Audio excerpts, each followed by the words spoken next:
आप सभी कक्षा 6वीं 7वीं 8वीं के प्यारे विद्यार्थियों का हमारे चैनल में स्वागत है।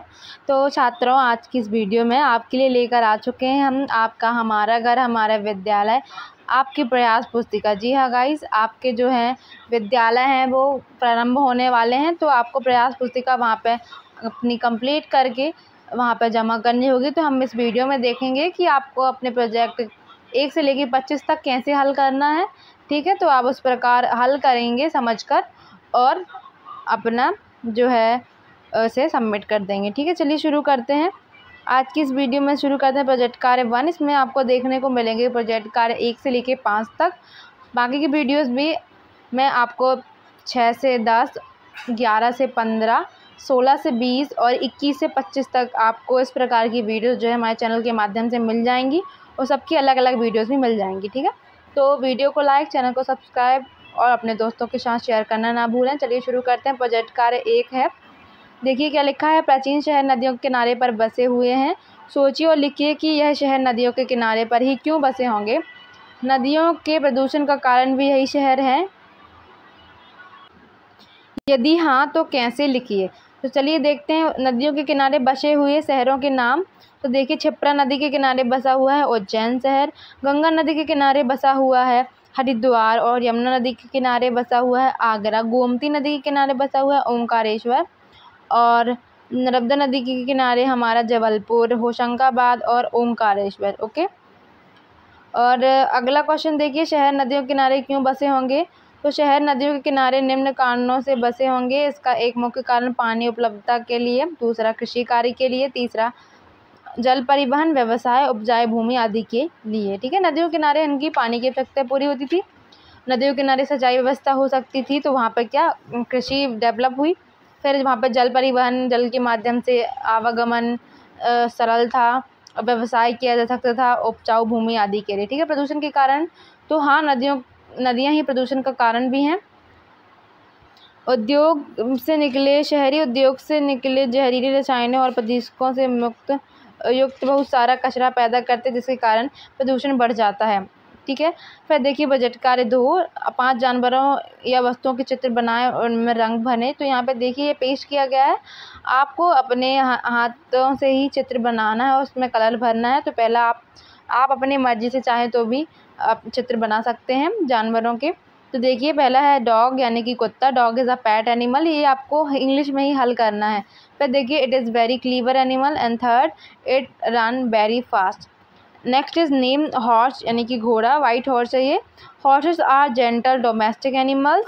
एंड सेकेंड लिखेंगे it runs very fast. And third लिखेंगे हॉर्सेस हैव 4 पावरफुल लेग्स। ठीक है, उसके पास 4 मजबूत पैर होते हैं। अगला देखिए नेम है पेन।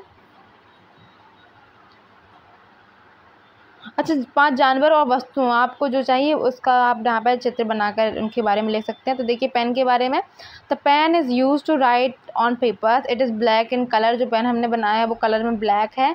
और तीसरा देखिए इट्स प्राइस इज़ 50 रुपीज़। फिर देखिए नेम बुक, पुस्तक। I am reading a book. मैं एक पुस्तक पढ़ रहा हूँ। दूसरा देखिए books are very important thing. जो पुस्तक हैं वो बहुत ही इंपॉर्टेंट होती हैं। We must read book every day. हमें रोज़ ही पुस्तक पढ़नी चाहिए। अगला देखिए name elephant. An elephant is a very big animal on the earth. Elephant is a wild animal. Okay, next देखिए किसानों के द्वारा उगाए जाने वाले अनाजों के नामों की सूची बनाकर लिखिए। पहला है पैडी यानी कि धान। ओके, दूसरा है वीट यानी कि गेहूँ। तीसरा है कॉर्न यानी कि मक्का। चौथा है ग्राम यानी कि चना। पांचवा है मिलेट यानी कि बाजरा। छठवा है राइस यानी कि चावल। बार्ले यानी कि जौ एंड ओट्स यानी जई। फिर देखिए अपने बारे में 5 वाक्य लिखना है, तो आप लिख सकते हैं आई एम अ स्टूडेंट कि आप एक विद्यार्थी हैं। Second, I study in 8th class. अगर आप 6th क्लास में पढ़ते हैं तो 6th, या 7th में पढ़ते हैं तो 7th। फिर थर्ड देखिए I have 4 members in my family. मेरे घर में 5 लोग हैं। ठीक है, तो आप जितने भी हैं या 6 या 7 तो लिख सकते हैं। 4 देखिए माई हॉबीज़ आर प्लेइंग और रीडिंग। एंड 5 देखिए माई नेम इज़ सोहन। इसके बगैर आपका जो भी नाम हो वो लिख सकते हैं। तो चलिए शुरू करते प्रोजेक्ट कार्य 3। स्वाविद्यालय ग्रामीण नगरे आयोजित स्वतंत्रता दिवसस्य गणतंत्र दिवसस्य वर्णम स्वशब्देषु संस्कृते निर्देशानुसार कुरत। आपको संस्कृत में अपने विद्यालय या ग्राम नगर में आयोजित स्वतंत्रता दिवस, गणतंत्र दिवस का वर्णन करना है। देखिए कब किस दिनांक को मनाया जाता है, तो देखिए अस्माकं देशः 1947 तमस्य वर्षस्य अगस्य मासस्य पंचदश दिनांके स्वतंत्रतम अभवत्। हमारा जो देश है वो 1947 को अगस्त मास में 15 दिनांक को स्वतंत्र हुआ था। फिर देखिए किम वैशिष्ट्यम अस्ति, क्या विशेषता महत्व है, तो अहम यह दिवसो वर्ते सेति महत्वपूर्ण तस्यैव महत्वपूर्ण दिवसस्य श्रीमतो प्रतिवर्ष मेत दिनम राष्ट्रीय पर्व रूपेण सम्मान्यते। तो इस दिवस हर वर्ष देश में इसको राष्ट्रीय पर्व के रूप में जो है मनाया जाता है, सम्मान दिया जाता है। अस्माकं राष्ट्रीय ध्वजस्य चित्र निर्माण कृत, ओके, अपने जो राष्ट्रीय झंडे का है यहाँ पे निर्माण करना है, उसको बनाना है और उसके रंग जो है भरना है। तो देखिए आप 3 रंगों से मिलकर बना ये झंडा यहाँ पे बना देंगे। पहला केसरिया, दूसरा सफ़ेद और तीसरा जो है हरा रंग, और इसमें नीला चक्र जो होगा जिसमें 24 तिलियाँ होंगी। ठीक है, तो इस प्रकार से आपको तिरंगे का चित्र बना देना है। प्रोजेक्ट कार्य चार्ट देखिए, परिवेश में उपलब्ध 8 अलग अलग वृत्ताकार सामग्री लेकर उनकी परिधि एवं व्यास ज्ञात कीजिए। प्राप्त जानकारी के आधार पर नीचे दी गई तालिका को पूर्ण कीजिए। तो देखिए जो वृत्त होता है, मतलब वृत्त कोई भी चीज़ जो गोल होती है ना, जो गोल होती है वो वृत्त कहलाती है। तो वृत्त का हमको यहाँ पे परिधि व्यास निकालना है और परिधि का व्यास में हम भाग देंगे, परिधि को व्यास से भाग देंगे तो क्या आता है ये लिखना है। ठीक है, तो वृत्त की परिधि का सूत्र होता है 2 पाई r, 2 पाई r। ठीक है, 2 पाई और r, तो 2 हमारा ये बेसिकली 2 होता है। पाई का वैल्यू होती है 22/7, तो हम 22/7 लिखेंगे। दूसरा r की वैल्यू जो होता है, कोई वृत्त होता है तो उसका जो सबसे बड़ी जो ये व्यास की लाइन होती है, इसका जो आधा होता है वो त्रिज्या हो जाता है r। या हम किसी केंद्र बिंदु मान लें अगर बीच के बीचों बीच, तो उससे लेके पूरी वृत्त की जो परिधि की लंबाई होती है वो हमारी त्रिज्या कहलाती है। ठीक है, तो इस प्रकार से त्रिज्या की वैल्यू रख के हम परिधि निकालते हैं और व्यास जो होते हैं त्रिज्या का डबल होता है। और ठीक है, उस प्रकार भाग दे देंगे तो आपका सब में 3.14 ही आंसर आएगा। ठीक है, भाग देने अगर हम परिधि में व्यास से भाग देते हैं तो हर बार जो आंसर होता है 3.14 ही आता है, जो कि पाई की वैल्यू है। पाई की वैल्यू 22/7 तो होती है, साथ ही इसकी वैल्यू 3.14 भी होती है। आप चाहें तो इसे देख सकते हैं किस प्रकार।